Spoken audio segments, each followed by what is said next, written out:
Hey guys, welcome to this week's FAQ in Freebie Friday. Now for those of you new to the channel, these videos are all about answering your health-related questions.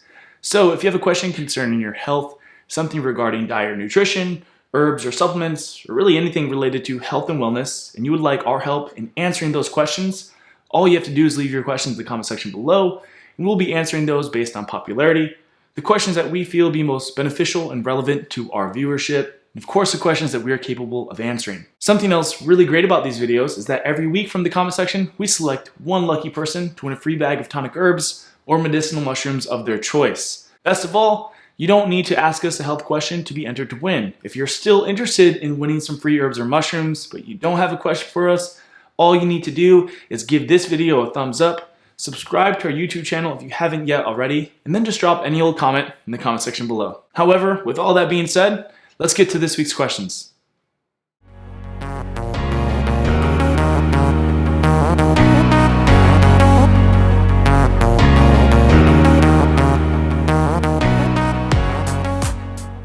All right, so getting to our first question, I think this is a good and relevant question for our viewership. And this one reads, why do you think keto has gotten so much popularity and people bandwagon on them and blaming sugar for everything in health issues? Okay, so I think this is a really great question, and I think ultimately what you're asking is, why is ketosis so popular, which is basically a carb devoid or very low carb diet that in a sense does demonize sugar and blame sugar for the cause of everything from diabetes to cancer to gut issues, inflammation, accelerated aging, etc. And why are they blaming sugar on it when, if you've ever watched our videos, not only do we not necessarily promote ketosis or advocate it as a good, healthy, wholesome, balanced diet, something that would be helpful or beneficial for achieving good health, but we also don't see sugar as the culprit for really any health issues, especially natural forms of sugar. And we clarify on our YouTube channel, if you've ever watched this video, if you haven't, be sure to watch it, the difference between what's sugar and what's not sugar. So a lot of times people hear sugar or carbs and they think of pasta, they think of donuts, cereals, cakes, candies, a lot of things that maybe have some sugar in it, but are predominantly grain-based, polyunsaturated oil-based, not to mention often have a whole bunch of other added chemicals, synthetic vitamins, minerals, etc. that further contribute to its toxicity. So when we talk about sugar, we're referring to simple sucrose. We're referring to things like cane sugar, maple syrup or maple sugar, raw honey, and of course fruit and various types of fruit sugars, also known as fructose. So natural sugars that you will find in nature that do not contribute to health issues. And so kind of leading into answering your question, I'm going to put my own personal viewpoint on it as well as share some history and research that might explain why ketosis is so popular and why also sugar has been demonized and blamed to be the major culprit for all of our health ailments when it's really not. And if anything, it might be therapeutic for a lot of health ailments. And it once was seen that way, but I think once big pharma gets in the picture, things become very, very manipulated, and it's really hard to know what's true or not. So you ultimately just, I think, have to come back to common sense. And that's what I try to do in our YouTube channel, is explain the maybe more or less complex underlying physiology to, have it sound very credible, very logical, but also just try to make it sound as common sense as possible. And I think that the diet is very easy to do that with. It's very easy to take the diet and just look at it from the simplest, most natural way of eating. And that, I think, is what everybody could agree on. And when you start to overcomplicate the diet, I think that's when, we always run into issues. So answering your question, there's a couple of reasons I think that ketosis is so popular. I think the first and the most obvious is that people see benefits from it. So anything's going to be popular that yields some sort of result. So what I see in ketosis from people that have done it, I've tried it as well, and what most people tend to do it for and why they might even stick on it is three primary reasons. Number one, they notice weight loss, and not just any weight loss, insane fat burning. So if you're an overweight person and you go into a ketogenic state, ultimately what you've done is you've hijacked your biology into starving yourself. Not to sound too intense or dramatic, but ultimately that's what you're doing, because when you look at what happens to the biology during starvation, famine, hibernation, if you look at what's occurring in your cells, in your metabolic system, it's very similar to what happens in a state of ketosis.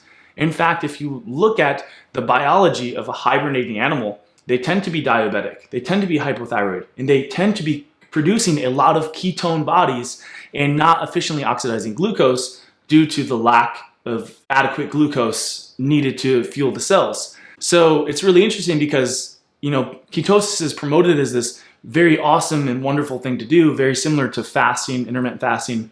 All these things tend to, be found in the same area online or in books. But what's fascinating, and something that not many people tend to discuss from what I see, is that a lot of the most degenerative diseases, things like diabetes and cancer, are often associated with a metabolic state of stress that is ketosis or ketoacidosis. So if you're not familiar with the pathogenesis of diabetes, one of the major things that are typically checked for in a diabetic is elevated cortisol levels, elevated levels of lactic acid, and elevated free circulating fatty acids. All these things are typically present in diabetic, and they're also present in people that are in ketosis. Because as I talk about in these videos, to enter a state of ketosis, you need to first liberate fat from the cells. That's a state called lipolysis, the liberation of fat cells or from adipose tissue, fat tissue, to be utilized as energy. That is dependent of the stimulation of the adrenal glands and the pituitary, which is the stress part of your nervous system. So you need to put your body in a sympathetic state of stress to even initiate lipolysis. And lipolysis typically precedes a state of ketosis, because without lipolysis, without liberated fat cells, you can't turn that fat, you can't burn it to make energy, to make the ketone bodies, right? So you need to first go through lipolysis, which means that ultimately to get to ketosis, you need to be in a state of stress long enough to do so.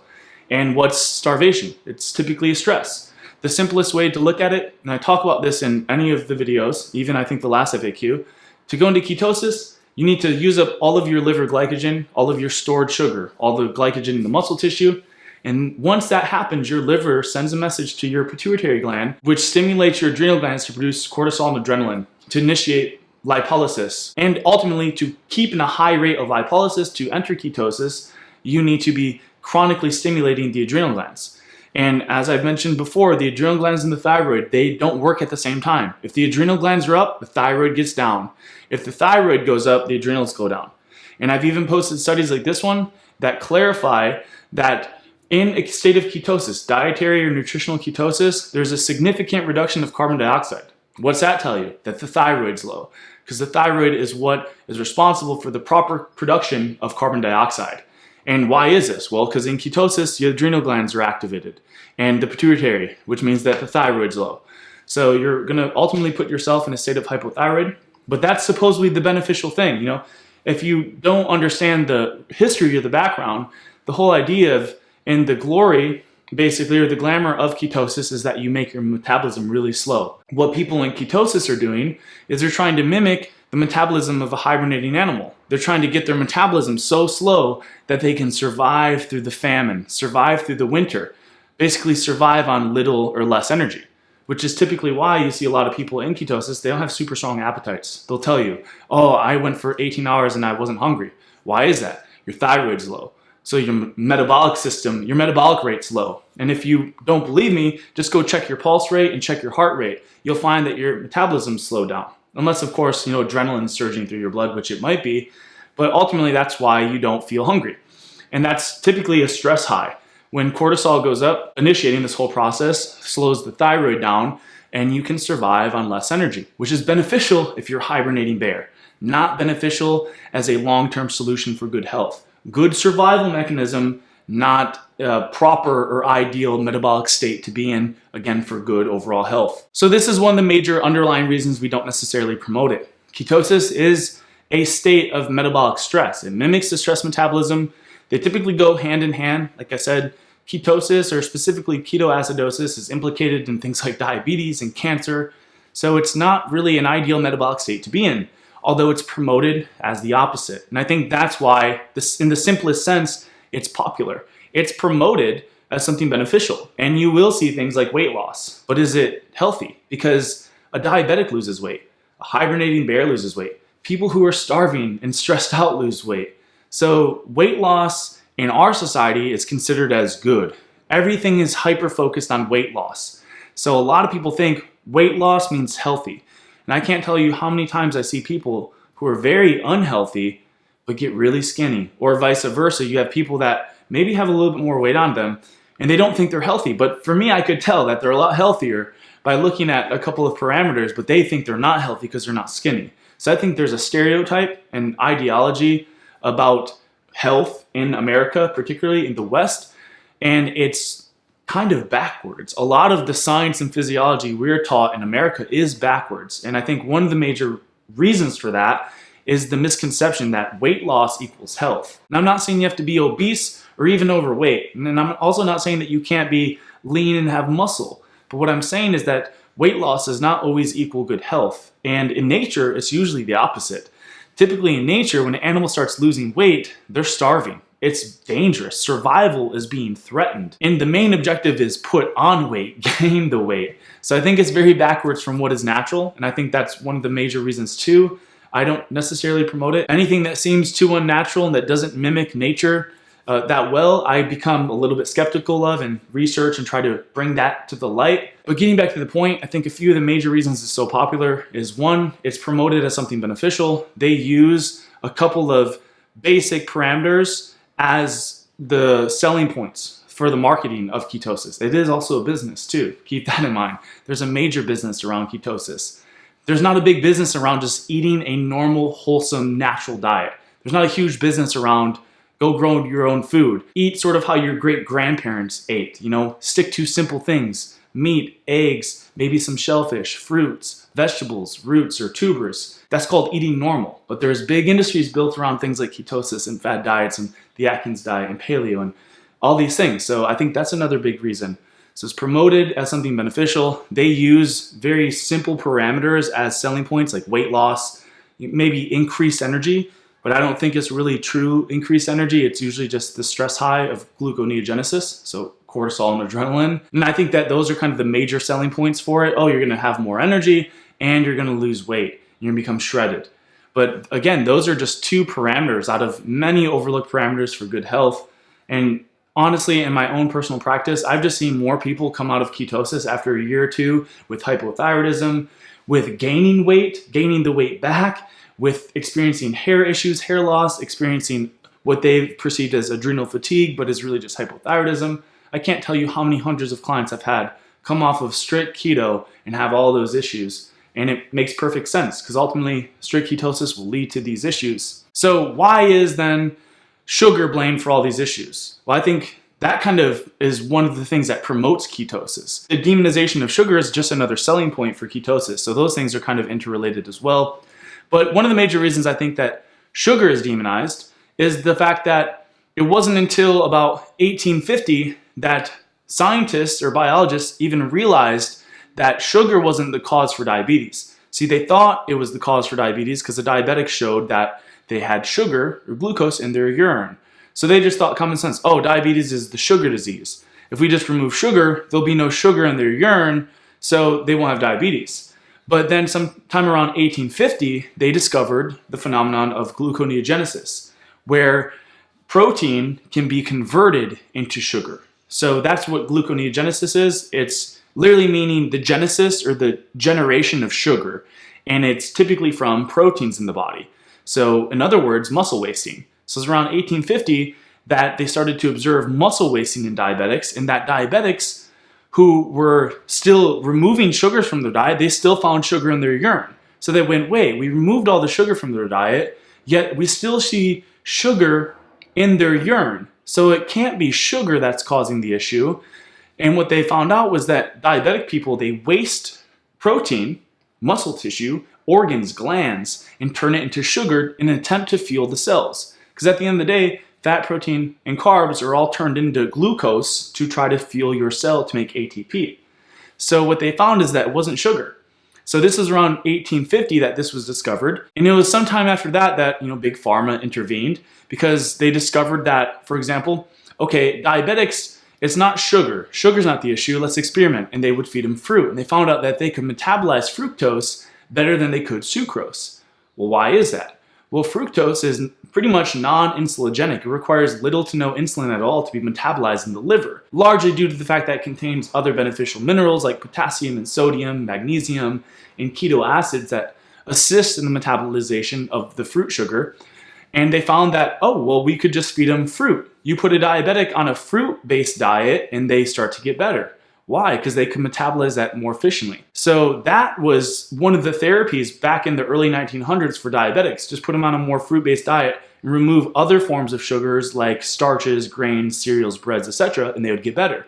But then, of course, Big Pharma came into the picture somewhere and, made synthetic insulin, and now, fructose therapy isn't really recommended. And still to this day, dietary therapies for diabetics are often considered to be folklore or, pseudoscience or something, all pretty much to just sell insulin. Insulin industry is $1 billion, at least a couple $1 million industry in of itself. So I think that that's one of the big reasons. So basically what I'm getting at is not many people know the true underlying physiology of what causes their health issues. Few people talk about anything that I'm discussing. Few people that promote ketosis ever explain how a ketone body is made. They rarely explain what happens in your endocrine system with your hormones, with your biology, to be in a state of ketosis. So I think that that's totally overlooked. And then if you look at a lot of the issues blamed on sugar, you can always peel back another layer. Well, we know that diabetics aren't having issues with sugar because of sugar. They're having sugar in their urine because they can't metabolize sugar. And why is that? High levels of cortisol. Diabetics are chronically stressed. They have tons of cortisol in the body, and cortisol impairs your cell's ability to utilize sugar. So where does it go? Into the urine. It's eliminated or excreted out of the body. So we know that diabetics don't have a problem with sugar. They have a problem with stress. They particularly have a problem with things like cortisol. Other issues that are contributing to diabetes is the free circulation of fatty acids, which impair the pancreas's ability to secrete various digestive enzymes. It impairs insulin regulation. So everything from cortisol to the free circulating fatty acids. And the free circulating fatty acids are typically a byproduct of the stress metabolism from the elevated cortisol. So as cortisol is high and the body's wasting muscle tissue, amino acids are released that trigger a cascade of events that contribute to the liberation of these free fatty acids. And you have this vicious cycle where you're not metabolizing any sugar because of the stress, but now the byproducts of that stress metabolism are also interfering with good sugar digestion or metabolism. So these are the things that are not necessarily talked about in regards to the health conditions blamed on sugar, the true culprits. In fact, there's old research, I talk about in one of my videos on my channel, where they found that diabetics, if they took two groups of diabetics and said, in this group, eat as much sugar as you want, this group consume no sugar at all, they found that the group that would consume as much sugar as they wanted, in the form of cane sugar, just pure sugar, not cake and donuts, that they healed. Their diabetes started to go away, whereas the people that cut it out completely actually died sooner. Well, why is this? Well, we know that blood sugar and cortisol have a relationship with one another. If the blood sugar goes up, then it actually starts to lower the cortisol. This is the body's coping mechanism to the stress. Diabetics typically have high cortisol. They can't metabolize sugar, so the blood sugar goes up. But if you consume healthy forms of sugar, it actually stops the stress response. That's why you crave sugar typically when you're stressed out, because it actually can inhibit the production of cortisol. So this just goes to show you that sugar is definitely not the cause of diabetes, but nobody tends to really talk about the true causes of it. And I think that that leads to people easily blaming sugar for all of their issues. And diabetes is just one example. We could dive into all sorts of different examples. So definitely be sure to watch this video here. And I dive into all of the common misconceptions about sugar and like the various health ailments or diseases that sugar is blamed on. And I peel back the layers and show you it's not sugar. It's other things that people aren't talking about. So how does this tie into answering your question? Well, if you don't know what's truly causing your health issues, it's very easy to blame sugar, especially when sugar shows up in diagnosing some of these diseases. If you look at a diabetic person, they go, okay, there's sugar in the urine and your blood sugar's high. It has to be sugar. However, as I already mentioned, these are not the causes of the issues. These are symptoms of the issues. What's causing the urine to have sugar in it? What's causing the blood to have sugar in it? Something's impairing this person's ability to oxidize sugar. Therefore, it's going to all the wrong places rather than the cell. And some of the major reasons for this are elevated cortisol levels, stress levels, things like polyunsaturated fats, or specifically free circulating fatty acids in the blood, things like estrogen, things like hypothyroidism. And again, these things are typically not mentioned. Seems too complex. It's easier just to blame sugar. Not to mention that there's funded and biased research that points the blame on certain things like sugar to try to sell you things like insulin, or to maybe even try to sell you certain dietary fads or whatever. So I think you really, at the end of the day, have to do your own research and dive into it and really know for yourself. And going back to the first part of your question, well, ketosis seems like a promising solution for this, because, you know, if you go on a keto diet, on the short term, your blood sugar might look like it's totally healthy. Okay, remove all the sugar from your diet. Well, your blood sugar is getting lower. Doesn't mean you're healthier. Yay, good solution. However, again, that's looking over many other parameters. If you only look at that one parameter, you might run into issues. As I talk about in previous videos, the blood sugar being low is actually not good either. Low blood sugar is indicative of a stress. That means the cortisol is getting out of hand. Remember, these two things are interrelated. The reason why people tend to have high blood sugar when they're diabetic, they're not metabolizing it. But cortisol also tends to be high too, so the blood sugar gets high to try to buffer the high cortisol. So is it really blood sugar? No, the blood sugar is high because the cortisol is high, and it's trying to buffer it, trying to stop it. You know, it's the body's natural adaptive mechanism to it. In the same way I talk about with the hair loss videos. Is it really DHT and androgens, or is it the high estrogen and the high DHT and the high androgens are just increasing to try to buffer the high estrogen and cortisol? So again, you just got to peel back some layers. But a keto diet looks like a promising solution. The blood sugar will get lower. But does that mean it's handling the cortisol? Is it handling the free circulating fatty acids? Is it handling the overall metabolic stress that the person's experiencing? No, and in many cases it might contribute to it. In fact, there's even research like this that has been discovering that going on a ketogenic diet in the long term actually might increase your risk for diabetes, again, largely due to the relationship between stimulating the adrenals and pituitary, initiating more stress, more free circulating fatty acids, sort of setting yourself up for diabetes. So hopefully that answers your question. I could obviously go on a much longer rant if you wanted me to, but I think I'll end it here. I would just definitely recommend watching the video that I made on sugar. That might give you some underlying information about sugar and how sugar became so demonized. But ultimately, to answer your question in a sentence or two, I think the real reason people are on the keto bandwagon and demonizing sugar just comes back to the fact that they don't know the truth. The whole truth, the whole physiological picture is not being painted for people being sold on ketosis. I think before you go on a ketogenic diet, don't just read a book about it. Don't just get sold on it because of, you know, the benefits you see. Sit down with the physiologist and have them explain to you metabolic ketosis. What happens when you go into a state of ketosis? Ask a physiologist, how is a ketone body made?